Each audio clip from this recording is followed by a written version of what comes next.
Good afternoon, everyone, and welcome to another episode of our Irish Country Life here in the west coast of Ireland. And it's coming close to Christmas. So today, I'm not going to lie to you, I have never made Christmas pudding before. But I said this year, because I'm doing my YouTube channel, I'm going to make Christmas pudding. I love Christmas pudding. I don't like it at Christmas, I like it the week later. I like it fried on the pan with a little bit of butter and some lovely hot custard over the top. So, I'm going to show you how to make this Christmas pudding that I've never made before. So if it all goes wrong, you'll all learn a valuable lesson from it. So, what I've done is I've already cheated. I've started ahead. Because the fruit needs to be soaked in the alcohol, I've done it 3 days ago, in fact. The recipe calls for 12 to 24 hours, but I did it 3 days ago. And it was really funny because I went out the other day and I went over to a friend who has a pub over the road and I asked her for 170 mils of Guinness in a plastic takeaway cup. I proceeded to then go out to my car and in the front seat I put in my cup holder a half a pint glass of Guinness. I thought, if I get stopped by the police, how am I going to explain the proper laws of drink driving when it's right there in front of me? However, it was only over the road and I didn't get stopped, so that was okay. So that was one of the ingredients. So I'm going to go through the ingredients with you, what's in this bowl first of all. So in here I've got 250 grams of raisins, 250 grams of currants, 250 grams of sultanas, 85 grams of cherries, and 85 grams of mixed peel. Now, I brought back some really nice mixed peel from my travels in Turkey earlier on in the year because when I went down to the Asian spice market down there, they had the most amazing spices and the most amazing fruits, dried fruits. So I brought back my mixed peel because I knew I was going to do my Christmas puddings and my Christmas cakes, so I brought them back. So that's what I've got in here. I've also got in here a glass of spiced rum and 170 mils of pure Irish Guinness, brewed from a tap just up the road, not even half a kilometre away. So that's what's in this bowl. I've also put 1 teaspoon of nutmeg, 3 teaspoons of mixed spice, and 1.5 teaspoons of cinnamon powder. And I put them all in with the fruit to allow the spices to soak into the fruit with the alcohol. So as you can see, that fruit is really nice and wet there in the bowl. Okay. I'm going to make 2 1-pound Christmas puddings. I bought these lovely pudding basins a couple of weeks ago, which have their own lids, which apparently seal properly, so for them to be steaming, because they take 6 hours each to steam.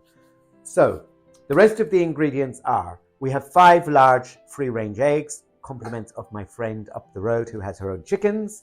We have 200 grams of fresh breadcrumbs, 200 grams of chopped almonds, which I have toasted on the pan because the oils release a lovely nutty flavor if you toast them first. I have in here 85 grams of plain flour. There really isn't a lot of flour in a Christmas pudding, which I was very surprised about. I have 170 grams of dark muscavado sugar.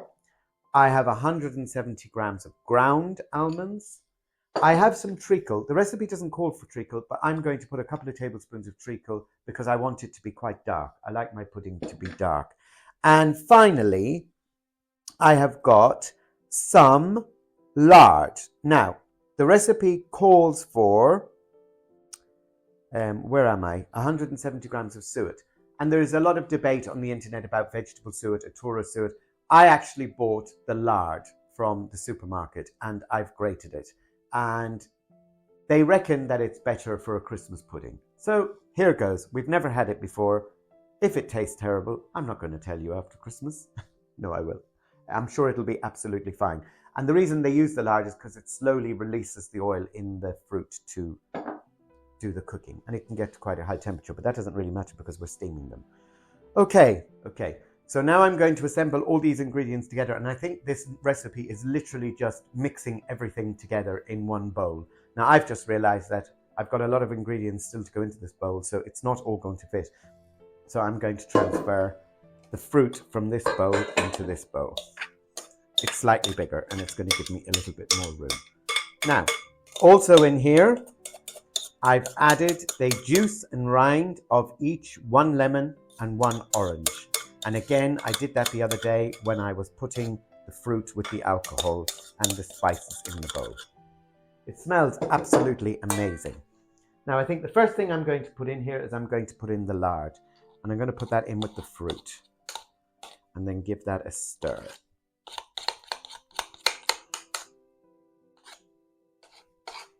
Okay. So we've put the lard in. Let's put that in there. And let's give that a mix in.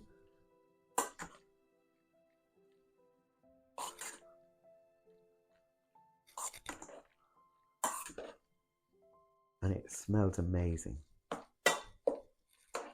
Kind of why I wanted to add the spices when I was putting the alcohol, because I thought the spices will infuse over the couple of days with the alcohol. Now, also into that, the next thing I think I'm going to put is I'm going to put my chopped toasted almonds. And I'm going to give that a mix in. They smell gorgeous.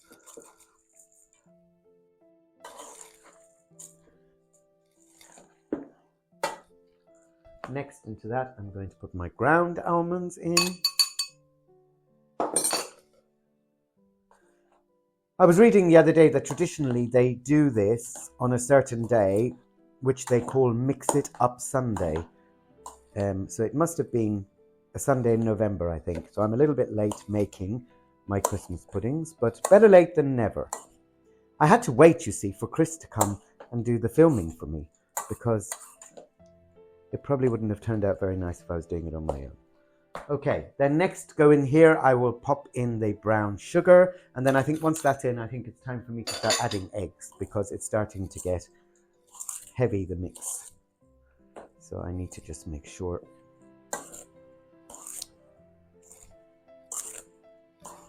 Isn't this fun, doing a recipe that you've never done before? Keeping your fingers crossed that it's all going to turn out okay.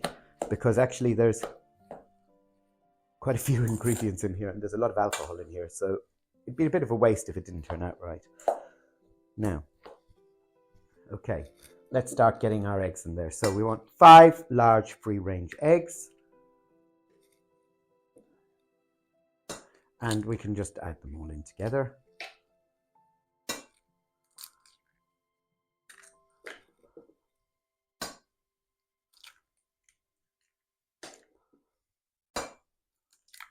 There we go. 5 lovely eggs gone in there. And just give that a mix.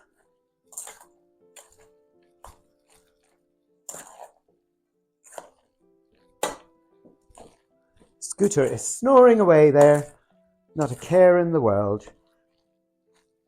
Because I haven't made Christmas pudding before and he hasn't smelt it cooking, he's probably thinking, I'm not really that fussed about it because I'll have to taste it and try it first before I decide whether I'm going to get terribly excited about this Christmas pudding that he's been going on about.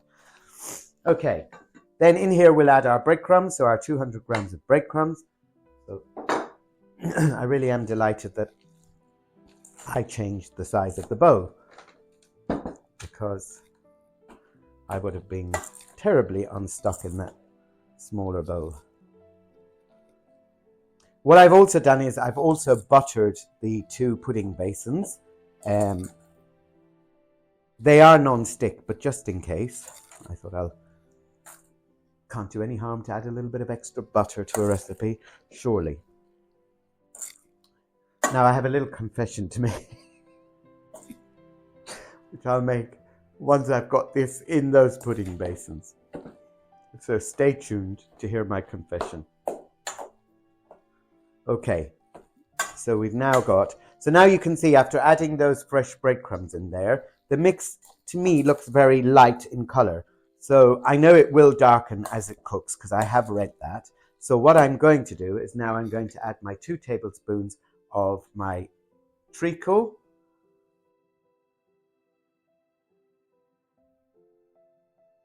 And then the last ingredient to go in there is the flour. I really can't see any reason why the treacle would change the flavour too much. It's a very heavily spiced Christmas pudding with flavour of lots of alcohol in there anyway, so okay. Treacle is messy when you're working with treacle, but I'm not the one doing the washing up, Chris is. He doesn't know it yet, but he is. Now, so the last ingredient to go in is the flour, which I've already sieved. So I'm just going to pop that in there. And then something I always do when I'm doing a recipe for the first time, in fact, we should do it really all the time whenever we do any recipe, is I always go back down through my recipe and just check that I have put in this bowl everything that is supposed to go in the bowl. And that way, there really is no room for errors.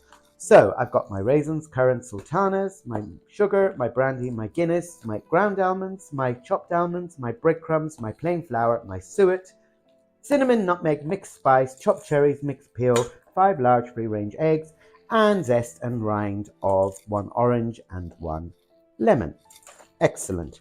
We have put everything in there with the 2 tablespoons of treacle.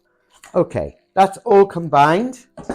And actually, the treacle has really done the treat. It has slightly darkened the mix. So that's wonderful. Okay, now what I'm going to do is I'm going to spoon my mix into my 2 pudding basins, which, like I said, I've just rubbed some butter in there. So I would assume I'm putting it in and I'm pressing it down as I go, so it's nice and compacted.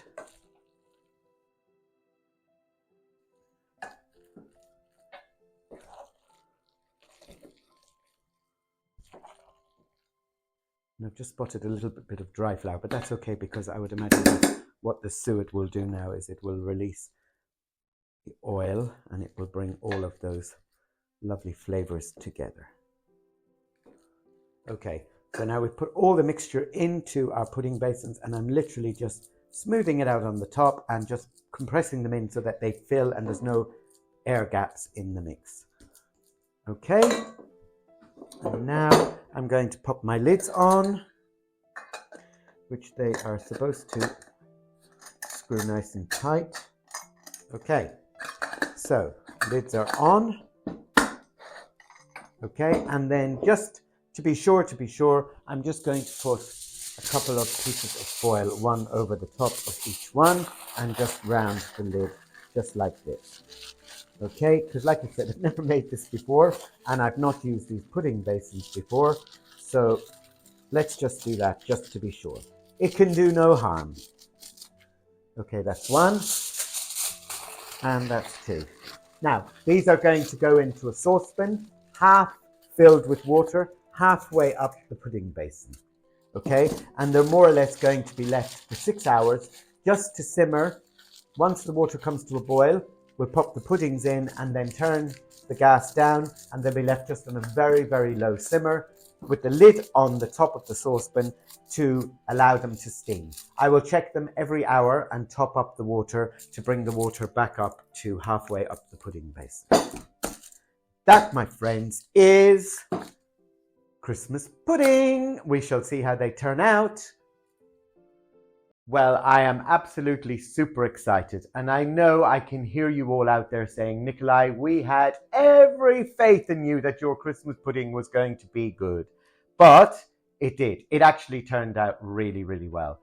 I have managed to taste it from the little bits as I was taking it out of the pudding basin, and it tastes delicious also. So they've literally been steaming for 6 hours. This one is just finished, so I'm just going to show you very carefully. I'm going to take it out of the hot water, okay, and I'm going to leave it on the side. And as you can see, the extra layer of foil just over the top was just there for extra protection. So let's get rid of that. So now we have both our puddings. And simply to serve this Christmas pudding on whatever day you decide to serve it, what I'm going to do is I'm going to warm some brandy, some lovely fine brandy, and I'm going to decorate it with a bit of holly, fresh from the garden. We've got some lovely berried holly this year. We didn't have any last year, but we do this year. And I'm going to flambe it. So I'm just going to go and get my imbriki, my Greek thing for making my Greek coffee, and we will warm through some brandy. So see you in a minute. Okay, so I've just warmed my little drop of brandy here, and now I'm just going to set it on fire. Be careful, leave your eyebrows intact. And we're just going to drizzle it all over our Christmas pudding. And there we are. What a spectacular showpiece for you to have on Christmas Day. So everybody, I hope you enjoy your Christmas pudding. Thank you very much for watching. Don't forget to hit the like and subscribe and the notification bell. And Scooter is waiting for a slice of Christmas pudding. And we'll see you all very, very soon. Until next time, take care. Love from the west coast of Ireland. I'm super excited.